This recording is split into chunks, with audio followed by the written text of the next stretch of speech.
नमस्कार मित्रों, आज हम समझेंगे समता अंश एवं पूर्वाधिकार अंशों से क्या आशय है, इनकी विशेषताएं एवं इनमें अंतर। तो शुरू करते हैं आज का यह वीडियो। सबसे पहले हम समझते हैं अंश पूंजी क्या है। सामान्य अर्थ में पूंजी का आशय उस विशिष्ट मौद्रिक राशि से है जो किसी व्यवसाय को प्रारंभ करने और उसे सुचारू रूप से संचालित करने के लिए आवश्यक होती है। प्रत्येक कंपनी के पार्षद सीमा नियम में उसकी पूंजी का उल्लेख रहता है। सीमित दायित्व वाली कंपनी के संदर्भ में पूंजी का आशय अंश पूंजी से है। कंपनी की अंश पूंजी धन का वह भाग है जो उसके अंशधारियों द्वारा कंपनी के उद्देश्यों को पूरा करने के लिए प्रदान किया जाता है। इसके पश्चात हम समझेंगे अंशों के प्रकार।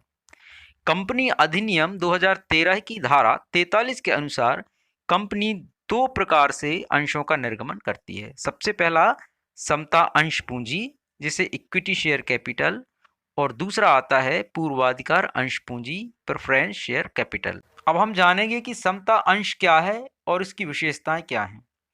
तो समता अंश से आशय उन अंशों से है जो वार्षिक लाभांश के भुगतान व समापन के समय पूंजी की वापसी में किसी तरह की पहल का अधिकार नहीं रखते।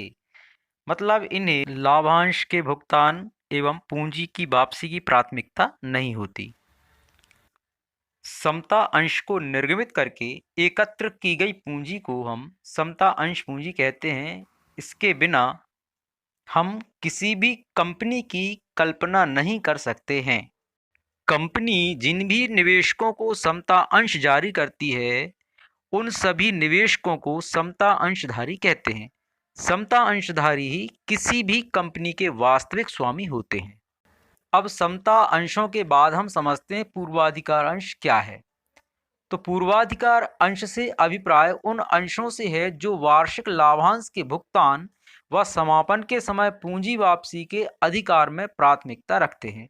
मतलब यदि वार्षिक लाभांश का भुगतान किया जा रहा है और कंपनी का समापन हो रहा है तो सबसे पहले हम इन अंशधारियों को अर्थात पूर्वाधिकार अंशधारियों को लाभांश का भुगतान करेंगे और समापन की दशा में पूंजी की वापसी करेंगे। तत्पश्चात समता अंशों का नंबर आएगा। पूर्वाधिकार अंश कंपनी की दीर्घकालीन एवं मध्यकालीन वित्तीय आवश्यकताओं को पूरा करते हैं। पूर्वाधिकार अंशधारियों को समता अंशधारियों की तुलना में कुछ प्राथमिकताएं प्राप्त होती हैं जो इस प्रकार से हैं। नंबर 1, इन्हें लाभांश का भुगतान समता अंशधारियों से पहले किया जाता है। नंबर 2, इन अंशों पर लाभांश की दर पूर्व निश्चित होती है। नंबर 3, कंपनी के समापन की दशा में पूर्वाधिकार अंशधारियों की पूंजी की वापसी समता अंशधारियों से पहले की जाती है। और नंबर 4, इनका शोधन पूर्व निर्धारित शर्तों के अनुसार किया जाता है। अब समझते हैं पूर्वाधिकार अंशों के प्रकार। तो पूर्वाधिकार अंशों के 8 प्रकार हैं। संचयी पूर्वाधिकार अंश, असंचयी पूर्वाधिकार अंश, भागयुक्त पूर्वाधिकार अंश, अभागयुक्त पूर्वाधिकार अंश, परिवर्तनशील पूर्वाधिकार अंश, अपरिवर्तनशील पूर्वाधिकार अंश, शोध्य पूर्वाधिकार अंश और अंतिम है अशोध्य पूर्वाधिकार अंश।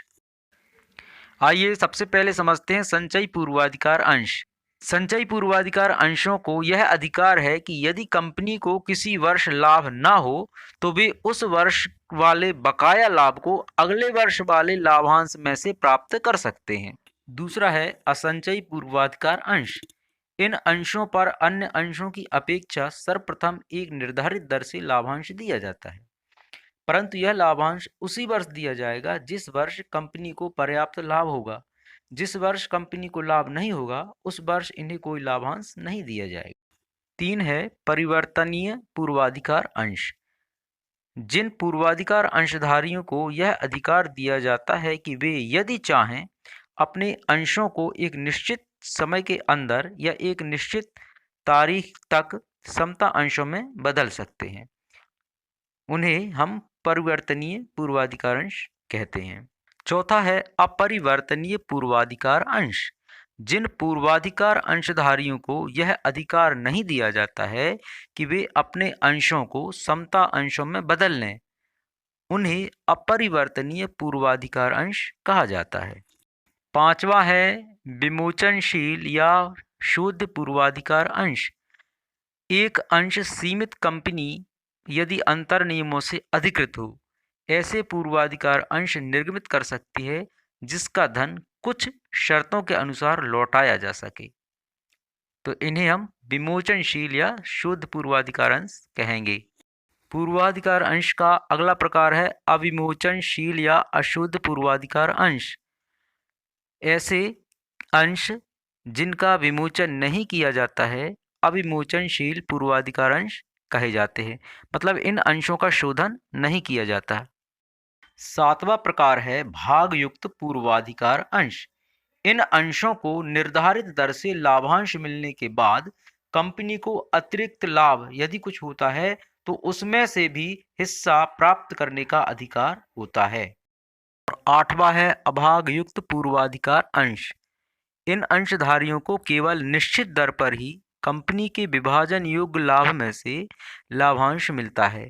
कंपनी के अतिरिक्त लाभ में इन्हें कोई भाग नहीं मिलता, इसलिए इन्हें अभागयुक्त पूर्वाधिकार अंश कहते हैं। आइए अब हम समझते हैं समता अंश एवं पूर्वाधिकार अंशों में क्या अंतर है। सबसे पहला अंतर है लाभांश प्राप्ति का अधिकार। समता अंशधारियों को लाभांश पूर्वाधिकार अंशधारियों के बाद मिलता है, जबकि पूर्वाधिकार अंशधारियों को समता अंशधारकों की तुलना में पहले लाभांश प्राप्त होता है। दूसरा अंतर है लाभांश की दर।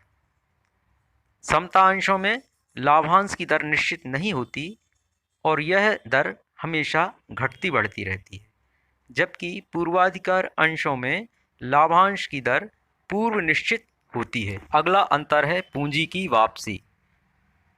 समता अंशधारियों को कंपनी के समापन की स्थिति में पूंजी सबसे बाद में वापस मिलती है, जबकि पूर्वाधिकार अंशों में कंपनी के समापन की स्थिति में पूर्वाधिकार अंशधारियों को समता अंशधारियों की तुलना में पूंजी वापस प्राप्त करने का पूर्वाधिकार होता है। मतलब समता अंशों की तुलना में पूर्वाधिकार अंशधारियों को सबसे पहले पूंजी की प्राप्ति होती है। चौथा अंतर है शोधन।